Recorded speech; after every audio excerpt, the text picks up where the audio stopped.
In collaboration with colleagues at Oxford, Udo Upperman and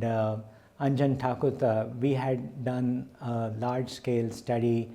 using CyTOF on over 100 patients and found that the CELMoD CC220 or Iberdomide improved NK and T cell activation,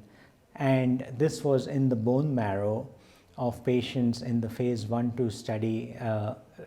as part of an international consortium.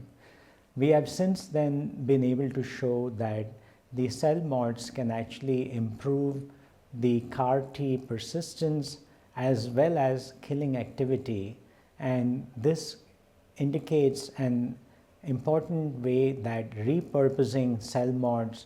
to improve CAR T activity would be an easy way to actually